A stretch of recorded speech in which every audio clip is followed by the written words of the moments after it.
easy beginner's guide to full glam makeup. Step 1, skin prep. This is so important. So many people overlook this, but it really makes or breaks the look. I have very dry skin, so I start with the Rhode Glazing Milk. So nourishing, so hydrating. I like to pat it in. You want to make sure everything gets absorbed properly. You're going to want to give it a minute before moving on to the next product. While I wait, I like to do my brows. For me, I don't do anything crazy, just a nice clear brow gel. I love this one from Benefit. I found by doing my brows first, it's easier not to get a bunch of makeup caked into the brow because that is really hard to go back from. In winter months, I like to do a nice thick moisturizer. This is the Barrier Butter from Rhode. I like to focus this on my cheekbones and then slowly start to blend it out to my face. Lastly, for skin prep, primer. I love this one from Refi. Focus this right on my T-zone. And then again, slowly blend it out to the rest of my face, making sure it's nice and absorbed. Now for the base, foundation. You're gonna want to just stamp it into your face, using a little bit at a time. You don't want to put too much all at once because you can always add more. To dab, not rub. You want to do this to your entire face. Don't leave out any spots. And also blend down the neck.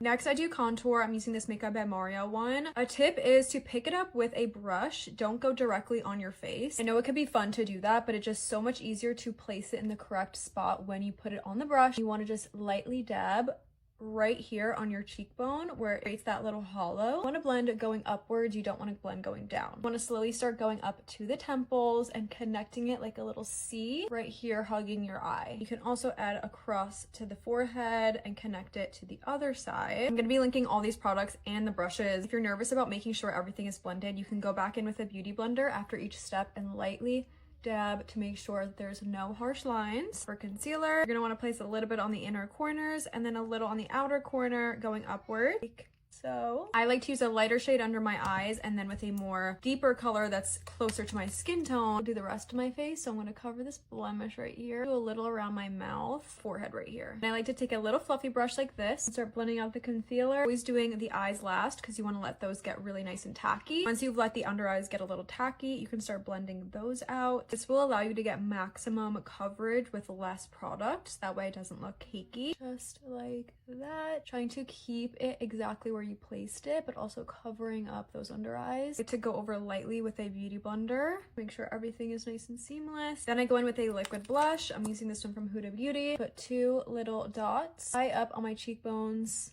and use a brush to start blending it out with little tiny taps again. I like to just go up and down from my hairline down to my cheekbones like so.